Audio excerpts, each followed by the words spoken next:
Do you see Chanel? So again, this is a continuation of the podcast that I was listening to yesterday. Some of the stuff we're going to go over tonight is more things about like best decision makers, speaking, keeping someone's attention when speaking and communicating, and then also like dealing with like offensive people and different things like that. So they covered a lot of bases from what I listened to today. So starting with the joining account, starting with the best decision makers. Oh, yes, you are perfect. And you know, look at her.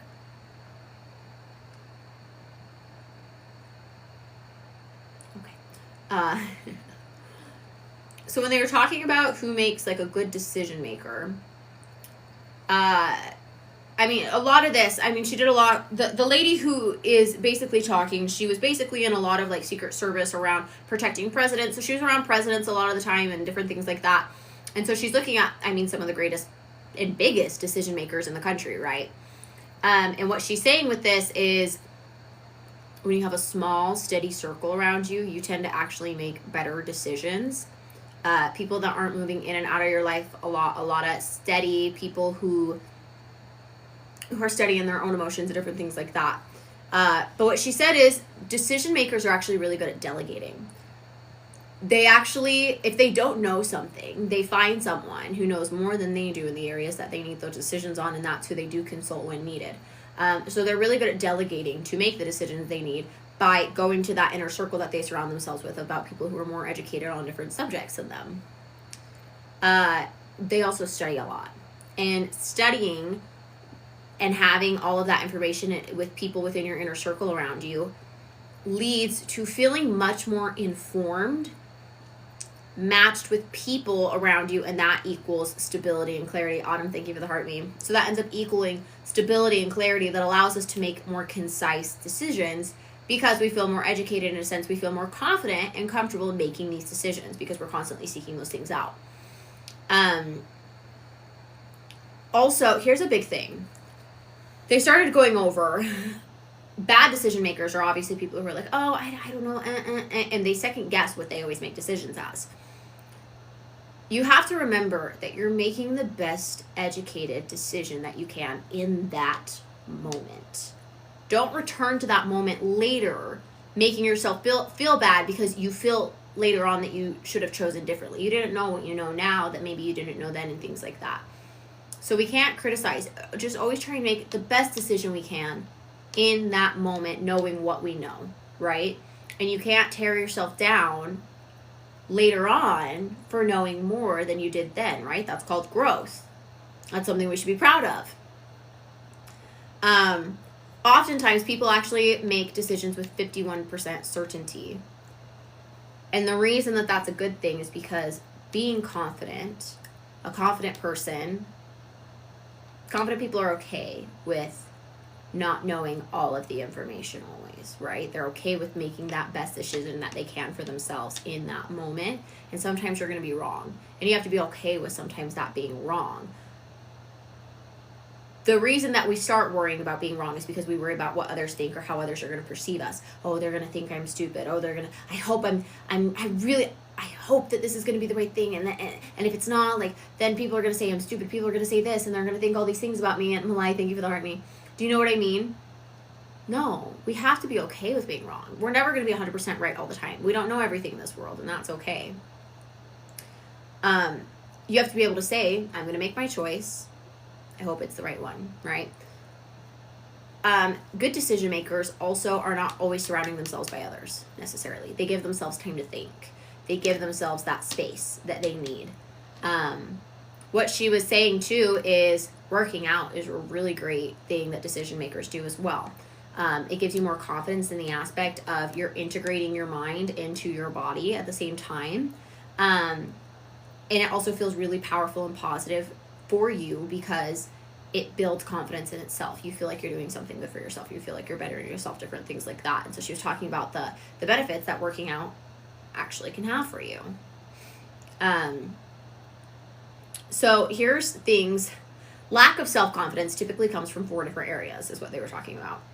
The body, clenched jaw, fidgeting, heart rate going up and things like that. The mind, full of self-doubt, thinking, am I good enough all the time? Emotions, right, comes from insecurity, insecurity that you might be exposed for something. That's that imposter syndrome right there. Avoidance, or oftentimes holding ourselves back due to our emotions. And then it also comes from our behavior. Rushing your words, eye contact, not being able to look people in the eye, apologizing frequently, and also speaking really softly. So going into speaking, this kind of goes over actually a lot of all of those areas. And this is the part that I really, really like. This helps me a lot too in like my interview skills and different things like that. I've heard this for a long time in my area, that it's not what you say, but it's how you say it. And that's so true. You have to own your voice. She was talking, she used a big word, so I had to look it up because actually I didn't know what it was, but paralinguistics. Paralinguistics. The heck is that? Well, that's your tone of speaking, your volume, your pitch, the speed that you talk, pauses, where you take pauses. When you own your voice, you gain the respect of people, and they also see you as an authority worth listening to when we own our voice.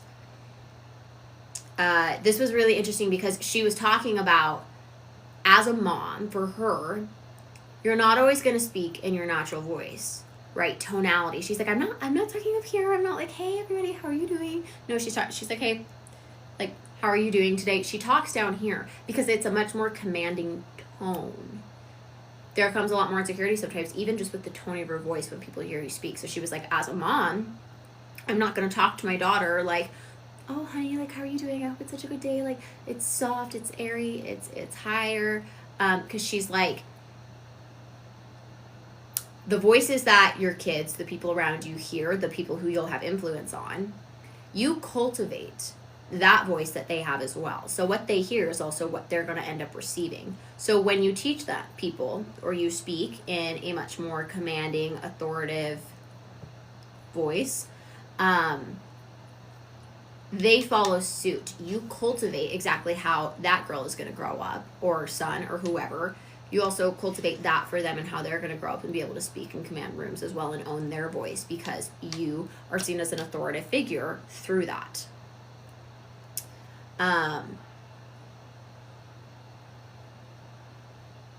Let's see, the next part that they were saying, when you bring all your energy to the person you are speaking to, they feel it. Oftentimes when we're speaking to people, right, we're trying to build relationships, have communications, be a good communicator. It's not about us. It's about bringing that energy to that person and making them feel a type of way. And that's how people listen to you. The example they gave is, this is exactly how they said it. Are you there for you? Or are you there for them? Do you see the pause that was put in there? Are you there for you? Or are you there for them? And this leads into the selfishness in silence. And this is a good thing to have. And I'll tell you why. Because you aren't afraid of taking up time. When people are low in confidence, we rush through what we have to say. And what that says is, I don't want to take your time. I'm not that important. So let me hurry through this, because basically you're more important than I am. Your time is more important than mine. This actually, what I have to say actually isn't that important, and we don't need to listen to it or pay attention to it when we rush through the things we have to say. You'll hear a lot in, like, even just a workplace.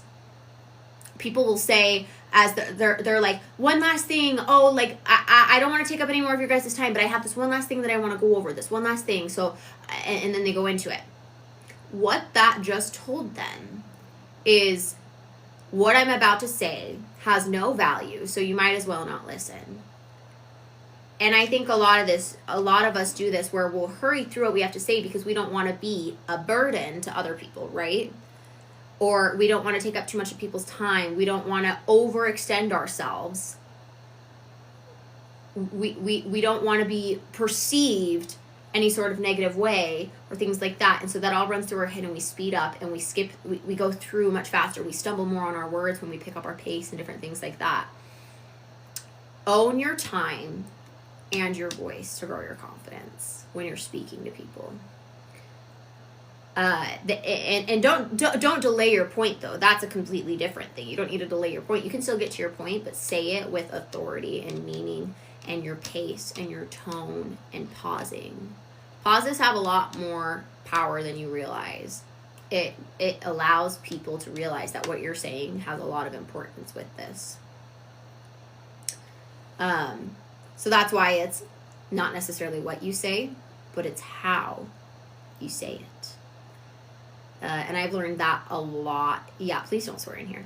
I've learned that a lot while doing pageants. I mean, every single girl is going to give a great minute-long speech while we're competing on stage, right? But the girl who wins, it's not about what she said, but it's about how you say it. How did the judges feel through the way that I talked in my speech? Because there's so much information. I mean, there's 50 girls. They're not going to remember every single person's speech. They're not going to remember the content of it. But they're going to remember how they felt when you were talking. Did they feel like you were talking directly to them with this power and this authority? Or did you seem like you were grazing through this to get by, and then they don't even remember it, right? When you take pauses too, you need it gives people time to absorb what you're saying. And it also gives them time to feel it. Slowing down means you're less likely to actually make mistakes or say the wrong thing. It gives you time to process and think as you go. I think a lot of the time, I mean, I'll get excited to say something and I speed up and I lose people because it actually comes across as more nervous. But in fact, what it is for me is I just have clarity on what I want to say, and I'm excited to share that. But people don't listen when I get too excited to say something versus when I can slow it down and when I can pause and think and talk with them. It seems much more interesting now to listen to what I have to say than when I'm rushing through it.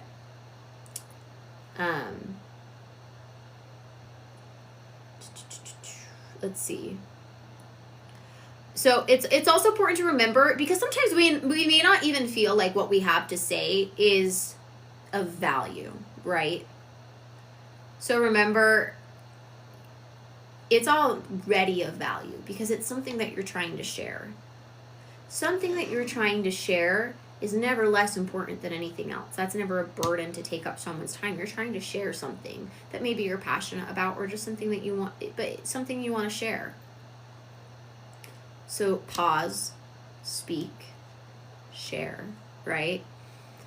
So here's another thing. This doesn't mean, though, to overtalk. Sometimes we'll sit there and we'll overtalk, which actually comes across much more less trustworthy. So we need to get out our points, right? People will start saying out loud all of their inner thoughts, like, oh, I was thinking we could do this or this or this, or maybe there's this other thing, but oh, I don't know. I was just kind of thinking about this or that, or but yeah, whatever you think. I think that's how a lot of us talk, right? We start just spitting out all these ideas instead of the person. Think about this they were saying when they're in a work position and they're doing presentation ideas, and a girl's doing that it doesn't have to be a girl, but this is just what they were saying. And there's this girl that was sitting there spitting out all of these ideas, and what it did is it actually it took away the value of what she had to say, even though she actually might have some really great ideas. They were comparing it to like a credit score. Your credit score, your credibility basically goes down from like over talking and oversharing sometimes, versus the guy who is sitting in the back of the room and he doesn't speak as often because he's thinking about it. And when he does go to speak, the entire room silences to listen because they know that it's going to be something that's thought out. And the way that he communicates it is different than just word soup, right? He communicates it because he's thought it out. He's taking his time. He's taking those pauses, and they know it's going to be something that's worth listening to because, again, it re-adds that value. which I thought was really interesting because people tell me, my coach tells me all the time that you come across nervous because I start talking way too fast or I say too much. And when you ramble, you lose people, and that takes away your credibility slowly about what you have to say. So own your voice. Remember, your intention is right and that you are authentic. So take up that time, and that you're worth having that time from people, right? You're worth grabbing people's attention. So about keeping people's attention, using your hands is a great thing. Using your hands is a very, very great thing. When you speak and you use your hands, it actually takes up room. Another thing I was going to say earlier, that's down here farther in my notes is, did you know that people only typically hear 49% of what you have to say? And that's even from someone who is listening. So when we speak, we tell a story, right? People only hear 49% of what we actually have to say. I mean, attention spans are fleeting, right? So that's why the pausing, your tonality, how you make someone feel is much more what they're going to remember. They may think about some of the things you said as they leave, but they leave that situation internalizing and feeling your DNA and what you had to share in that moment. This is also another crazy thing. Did you know, like, when you sit on your hands or you hide your hands, it's actually a sign of deceit, that you're untrustworthy? And this is coming from someone who knows very much body language and psychological facts. So open hands, when she would go in to interrogate terrorists, which is what her job did often, and interview and get behind and get information, she'd have her hands out. Because showing your hands like this and like talking and speaking and using your hands openly is a sign that you are trustworthy psychologically. You don't even realize that your brain is thinking this, but psychologically, that's the influence it actually has on us when we're communicating with people. Thank you, Maria. And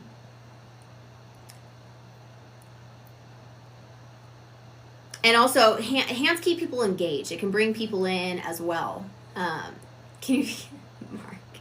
But it brings people in. People's brains will ping pong. They'll ping pong. So we actually have to work a lot of the time to keep people's interest in what we're saying.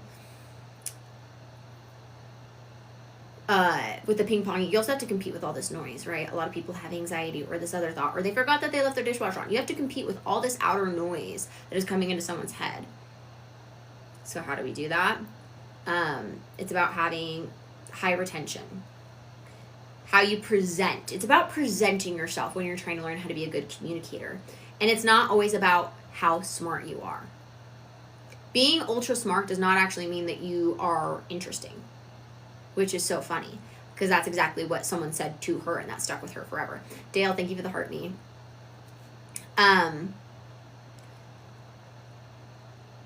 A great thing to come across actually smarter to someone or to be a greater communicator is to address where someone is linguistically. So where their language is. Are they using a higher vocabulary? What kind of, like, maybe where are they coming from? Do they have a little bit simpler vocabulary? And learning actually how to match that by meeting them where they are.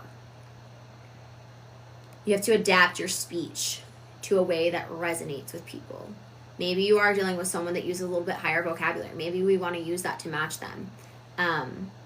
But there's also another thing of using big heavy words can go over people's heads, or speaking too fast cannot always land with people either.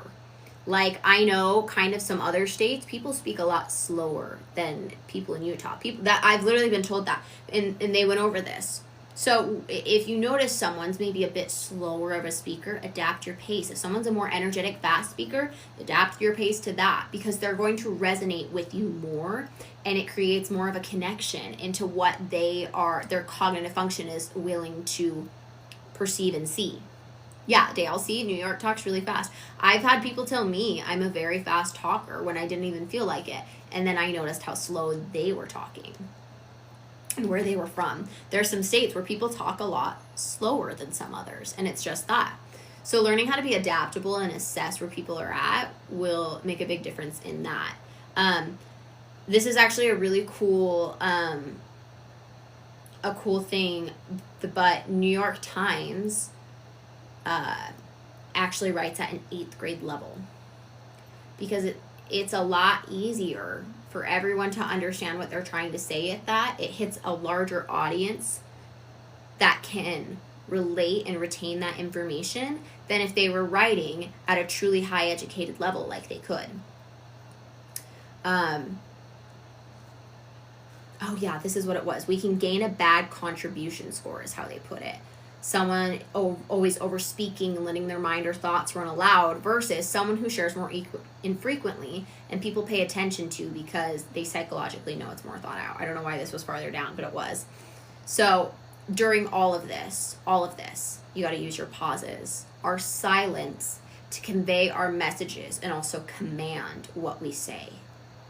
So I thought that was pretty interesting. And then this is just a small last part to this to kind of just round it off. The rest of what they were talking about was dealing with offensive people. So people who maybe offend you. Thank you, Kim. Dealing with offensive people. So sometimes it's good to have a higher offense tolerance, which isn't always easy. But I don't think we want to live our life constantly in offense of what people say rather than curious or open to what people are actually saying, because sometimes we misinterpret things. So what she was also saying is a lot of the time people are looking for reactance, right? People push back when they're being told anything a lot of the time. They push back at being told a certain way that things are. And that can create conflict, which is what we went over yesterday. An example of this that they gave was when we had mask mandates. It wasn't necessarily the masks that people had a problem with, but it was the problem of people feeling like they don't have control. They're being told that you have to do this, and therefore it created so much pushback in different ways, right? Sometimes people literally just want an altercation. Probably not the people we want to be around necessarily. And don't let that get to you. Don't let those people get to you. Those same kind of people, and maybe if they're in your life, what they're going to do is they're going to throw hits at you all the time. They're going to say things like, oh, you're just a dumb blonde, or you're just a dumb pageant girl, you wouldn't know. They're going to throw hits, personal jabs that hit to the core, right? But here's the thing. Yeah, exactly. But here's the thing. Those people are saying stuff like that. They don't really know you, do they? Or random people that you meet, new people. They don't really know you. Huh. I know myself. I know I'm not. You can say whatever you want. That's not going to change my opinion about myself. And that's why we work so hard on our inner self-critic, because we know we have our values about who we are and what we believe. You know? And then another way also, like, if you are communicating with those people, always fight it with facts, is what they were saying. So like, this will impact this way. So what you tell them is with a fact, we can either diffuse it, or I'm going to have to do this, such as I'm going to have to stop being your friend. This is going to impact our relationship this way. I'm not really feeling comfortable with what's going on right now. And if we don't figure out how to work this out or diffuse this, like, it's going to impact our friendship and we won't be able to have one anymore. And that's a simple way to see and look at how they said that. And it's kind of hard to argue with some of the facts. This, and this has happened. And so, they're not going to be like, oh, well, that's a lie. It's kind of hard to argue the facts. And another thing to look at when we have relationships with people, manipulators will also try and get you to stop what you're doing. You're doing a good thing, or you're progressing in areas that they don't want to see you. They'll cry, or they'll do things to make you feel bad so that they can end up getting their end desired goal. I mean, they were using a lot of examples of, like, people getting arrested and, like, how they'll make up all these stories suddenly of how they have to go to the hospital or this or that, and, like, all that. They use all of these manipulation tactics to end up seeing the more desired result that they want.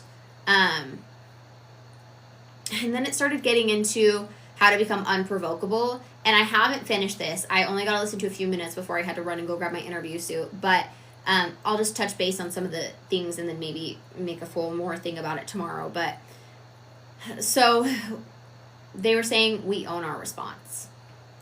Nobody provokes us.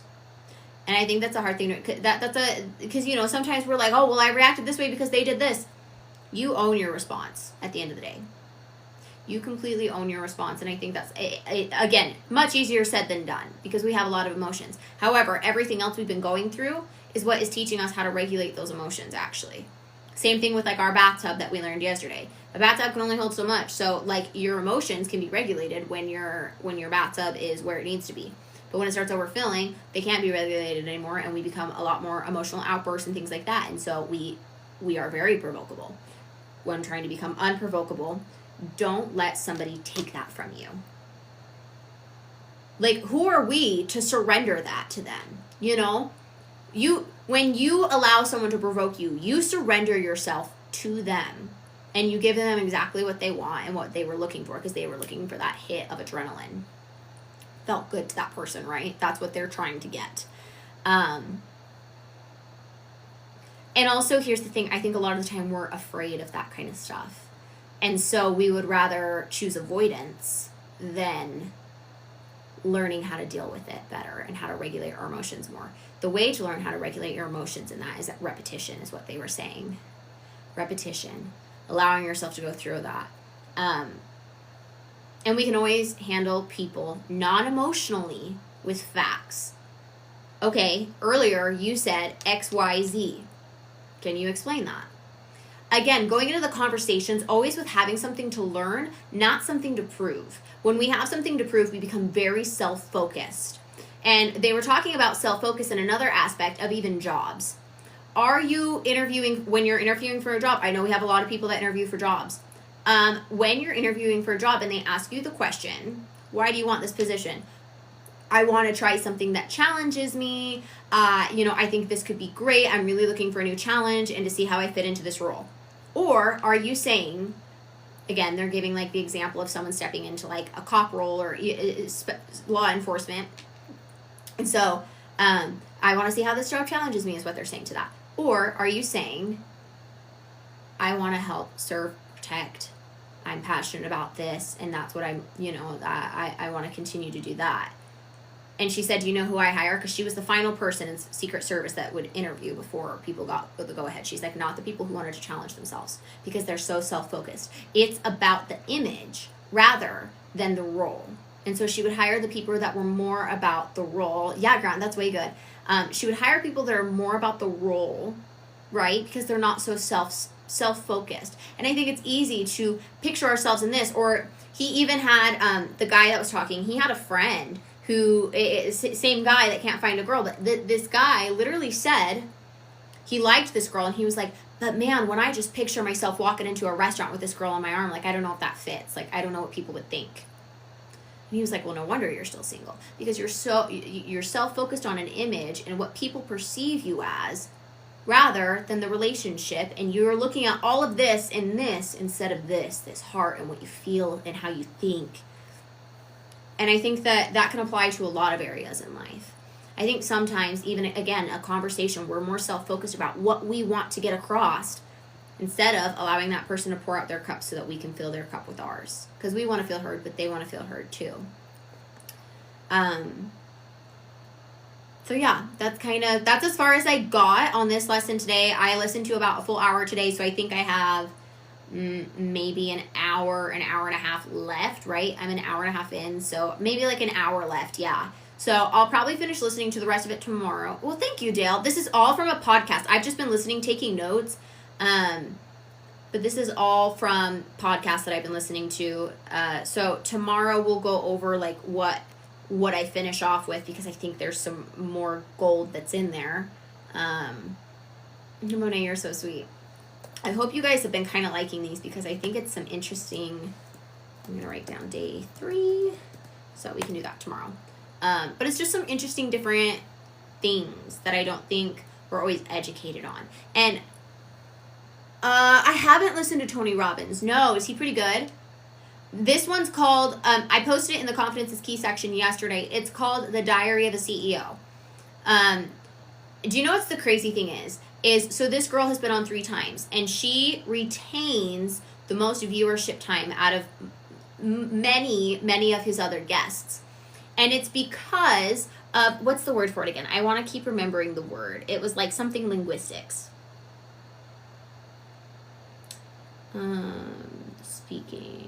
Paralinguistics. It's because of the paralinguistics, which is basically how a person communicates. Their tone, their pitch, their pace, their pauses, things like that. It's because of that she does. AJ even said she was trying to fall asleep to it last night and she couldn't fall asleep to the same way as the other ones I've posted. And it's because of the way she speaks. Your brain automatically tunes into what she has to say because of how she speaks. And if we want to become better communicators, man, learning how to keep people's attention is such a skill, right? Such a skill that people don't teach you. That also grows our confidence in ourselves because we know what we're saying is of value. It creates that in your brain, right? The way you speak creates that you know what you say is of value. And it also makes other people say, wow, what they have to say is of value, and that's worth listening to. So, Grant, listen, I would love to be a motivational speaker. I mean, I characterize myself as a motivational speaker. Honestly, like when I'm talking in pageant interviews, I'm like, I'm a motivational speaker. I mean, I feel like I'm motivating others. Again, what these podcasts. Oh, do you know something I forgot to add in that they said? Yes, it is so great to obviously work on vocabulary, which is actually the reason I first started listening to these podcasts, was to work on expanding my vocabulary. People in there, they use really big words sometimes. But what they said is sometimes people who are so focused on using big words actually come across incompetent than the people who know how to simplify and adapt to what people are saying. Again, if you're talking with someone that's very highly educated and they're using big words, great, match them there if you can. It's okay if you can't, because then they should learn how to match to you, right? But if we're speaking to someone who doesn't know how to use as big of words as like what I've been learning and stuff like that, we match where they're at. So exactly, Dale, know your audience. If we're a teacher and we're teaching kids, I'm not going to be teaching the 5-year-olds that I go and speak to. I'm not teaching them this stuff because that's not going to land. They're not going to know a word that I'm saying. I'm not going to say paralinguistics to 5-year-olds. But if I'm talking to a room full of 40-year-olds, maybe I can use that. People who are in business, maybe I can use that. People who are in, I don't know, sales. This is a great example because Jake is in sales. Now they're very educated and they're very good at what they do, but they're also really good communicators. And they don't use big words. They get real with people. The best salesmen are people who know how to sell you on emotion because they're good communicators, right? They know how to sell you on emotion. They know how to make you feel like they're not on here just like flat out saying like all of this crazy words about the system you're going to get installed on your home that you have no clue what it means. Either they'll say it and they'll explain it to you, or they're going to figure out a way how to educate you on what it is in simpler terms. Do you know what I mean? But they need to hear this and not worry about appearance. Yeah, exactly. So yeah, kind of an interesting lesson, but very different on like communication. I've really been obsessed with these podcasts, y'all. Really, really obsessed. So, yay! Ta-da! I'm glad that you guys have been liking this. I see you guys interacting, and sorry, sometimes I don't always respond while we're talking because I lose my train of thought so easily that I need to like keep talking and where I'm at, or else I lose myself. But Dale, thank you for the rose. So I apologize. I am reading what you guys are saying, and I enjoy this, but thank you, Kev. I actually really appreciate that. Johnny, what's your question? Eli, thank you for the autumn love. It means liking it. Heck to the yeah.